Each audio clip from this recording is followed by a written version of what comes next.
If you're new to this podcast, my name is RuthAnn. My husband Lance was a service connected, disabled US Navy veteran.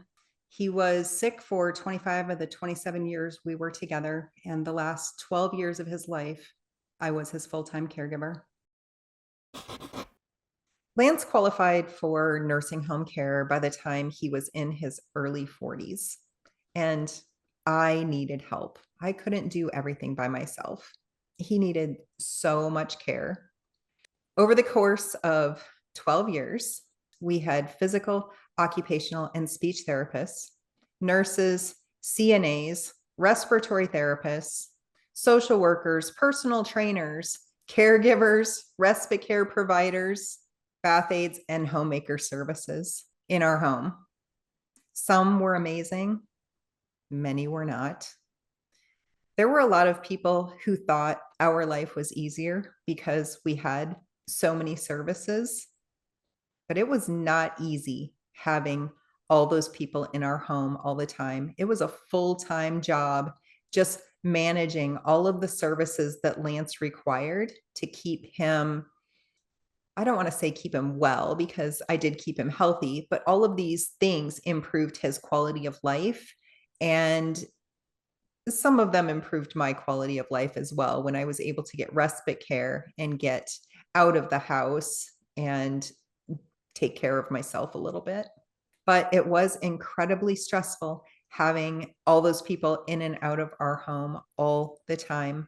We had no privacy at all, and we couldn't always trust the people that we allowed into our home. Well, as having been one of the many people that entered your home over the years, I can remember being there and having somebody scheduled to be there right as I was leaving. Sometimes they would get there before I was finished up. You would have oftentimes a caregiver in the home assisting with other things while I was there. You would be scheduling other people for different appointments, changing appointments. And I don't think I'd ever met anyone that had so much going on inside their home. And it was kind of shocking to me. And it made me kind of anxious, honestly, because I am extremely private within my home. My home is kind of my sanctuary.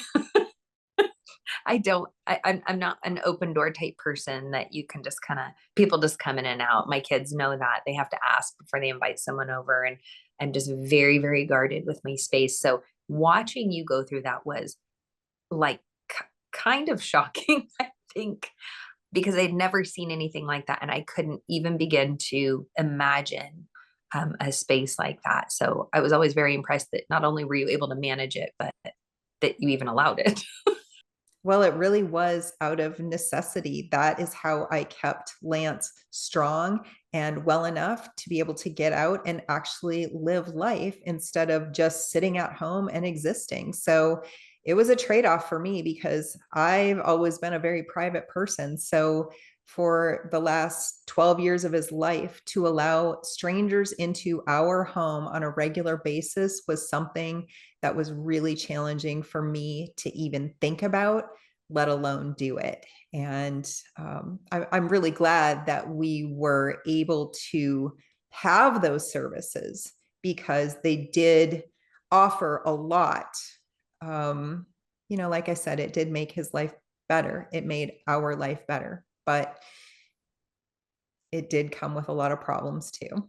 Well, I can remember just in our personal training sessions before I started coming into your home, I can remember you talking about just trying to find a caregiver that was a good fit for you guys, and so that you would have people come over. The agent, maybe the various agencies would send somebody and maybe they weren't a good fit for your situation or whatever. And just remember that being an additional thing that you had to try and manage. And that was before I ever saw it.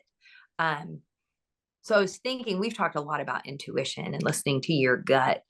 Did you ever have a time when you had someone come into your house, various services? I know you had all kinds of different people come in, but Did you ever have someone come in that you just had like a really bad feeling about immediately, and just like knew this is not going to happen? Well, yeah, there were definitely some times, and I didn't invite people into our home. When I had to interview people, I would meet them somewhere else because that's a security issue to me. I don't need people coming to my home. When you're caring for someone, you're already in a vulnerable position, and the last thing you need is everybody in the world knowing where you live and knowing that you're dealing with these issues. So if I had to interview somebody, I would meet them usually at a restaurant. We'd have lunch or something, or just have a cup of coffee, and just I would interview them at that time. But there were definitely people that I knew instantly before they even started talking sometimes that this is not going to be a good person. But there were some times that I didn't trust my instincts because I was so desperate for help. I just needed someone in there, and it turned out to be a really bad thing. And so I guess I would tell, I know that we've talked about this a lot, but if you're in a position where you need to hire caregivers for someone that you love that's vulnerable, trust your instincts. Looking back on that, there are a couple of people that I wish I would have never hired because I knew, actually, there were more than a couple, but I knew that they weren't going to be good. My gut was telling me that they weren't. But like I said, I was desperate. I was so exhausted. Did you ever encounter people trying to label you as being too picky or too particular, and maybe criticizing that careful way that you approach those types of services? Yes, I heard that from a lot of people. And that was actually the main reason that I didn't trust my gut. Those times when I knew that I shouldn't hire those people, I had that little voice in the back of my mind saying, "You're being too picky, RuthAnn." But you know what? When you're trying to find care for a vulnerable person, and it's someone that you love with all your heart, whether it's a child, a parent, your spouse, whoever it is, trust your gut. You're not being too picky. You are not being too picky. I think about that when I hear these news stories, and they're just horrific. You hear about, child abuse at the hands of um, somebody that was supposed to be caring for them. You hear about elder abuse at the hands of someone who was supposed to be caring for them. And I've always wondered, did those people that hired those caregivers, did they know, did they feel something wasn't right? And oftentimes you hear that we knew something wasn't right, but they seemed nice. They passed all the background checks, so on and so forth.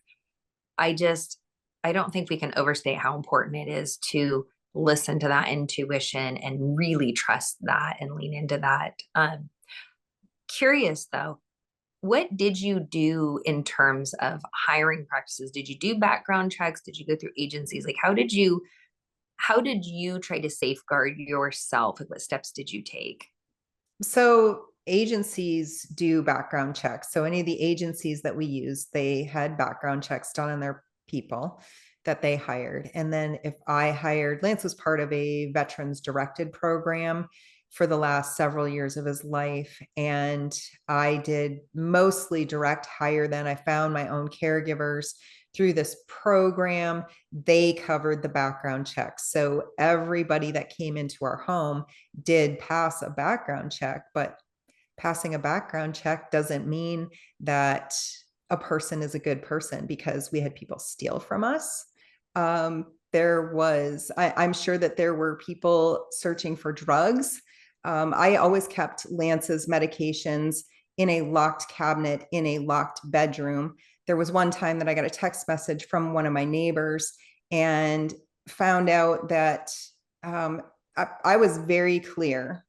And I believe that this is a HIPAA violation anyway, but nobody else was supposed to be in our home when caregivers were there. They were not allowed to even let their loved ones know where they worked.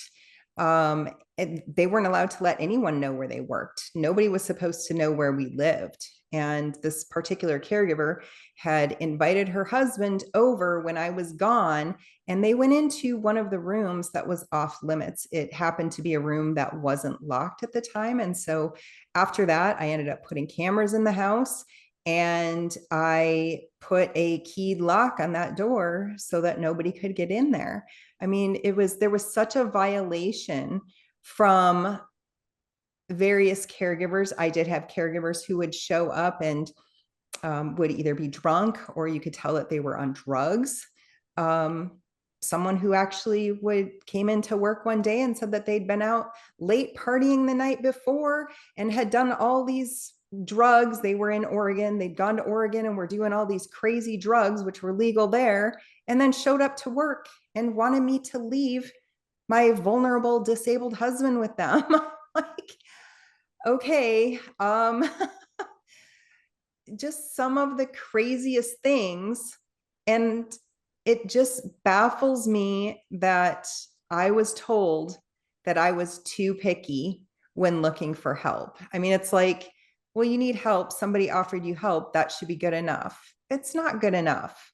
When you are trying to find care for somebody that you love, when you're trying to find care for anybody, it should be the best care possible, not just a warm body, which is a lot of times what we would get. Oh, I can't even imagine. And I was very fortunate to be able to stay at home with my kids while I was raising them. So I never really had to do childcare per se.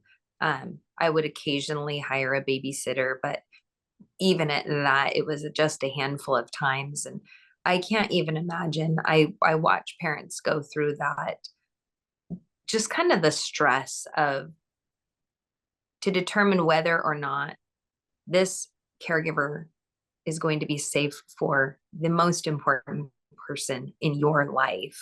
That is such a huge responsibility and even a burden, I would say. So I can't even imagine with a disabled spouse and somebody who is as vulnerable as Lance. And in many ways, he was just as vulnerable as a very, very small child. So it's the same thing. As we're talking about just the topic of having people in your home, making those determinations, when, how, just the logistics of it. Do you have any advice for kind of how that timeline would progress? Do you introduce one caregiver? Do you do multiple? When did you decide to stop taking him to appointments and instead have people come into the home?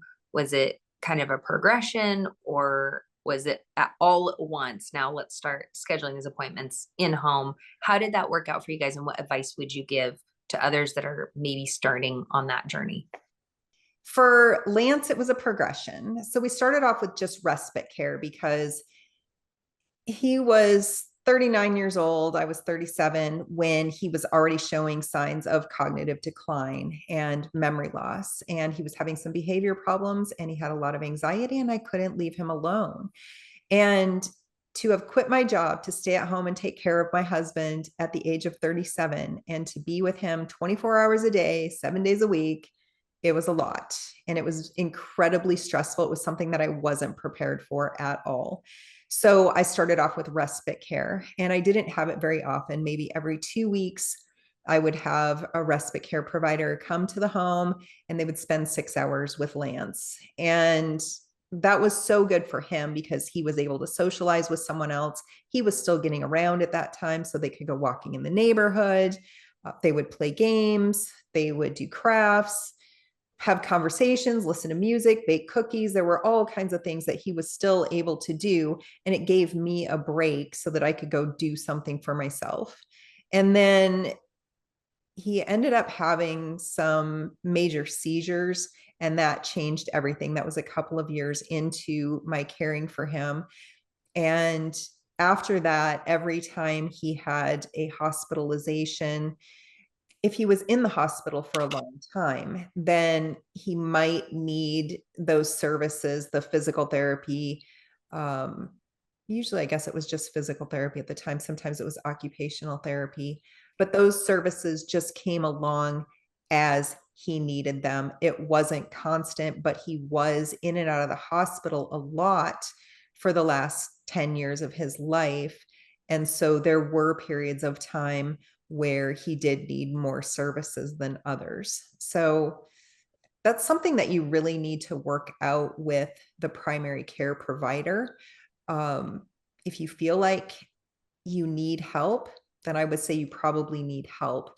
And just getting somebody in the house to help me with Lance, just to spend time with Lance in the beginning, that was enough. That was all I needed. I was still able to manage the household on my own. But as his disease progressed, I really needed help with food prep and cleaning and also spending time with Lance. So it changed a lot throughout the years.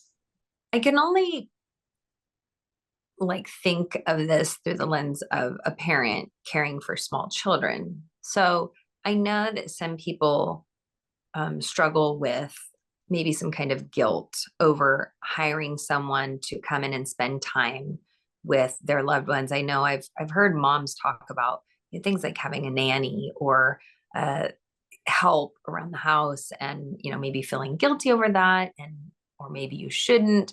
I don't know, there's a lot of emotion that can come along with that. So is that something that you experience, just maybe feelings of guilt or feelings of insufficiency or doubting yourself, or were you pretty well aware of whether or not that was the best option for Lance, and just that you were doing things based on what was best for him? I'm just curious about maybe the emotional kind of uh, clarity there, if you were able to walk forward with confidence, or if you had some hesitancy based on the emotion tied to it.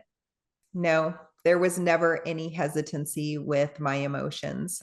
I've talked before about Lance's first diagnosis, which was 15 months after we got married, and it was very serious. He had major surgery. He wasn't able to walk for 3 months, and I had to drive him everywhere. I had to assist him with a lot of things. And I learned then, I was 23 years old. I learned then that I needed to take a break. I needed to care for myself, or I wasn't going to be able to continue caring for him.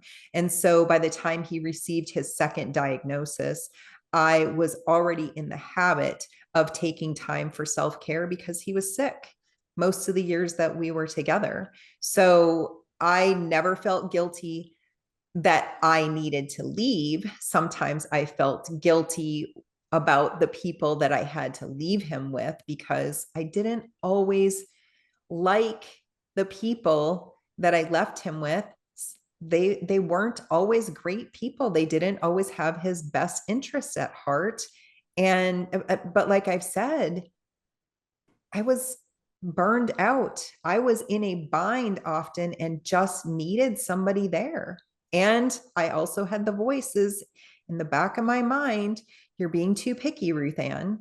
So I would like to encourage people to stop telling others that they're being too picky when they're trying to find somebody to care for someone that they love, because you can never be too careful.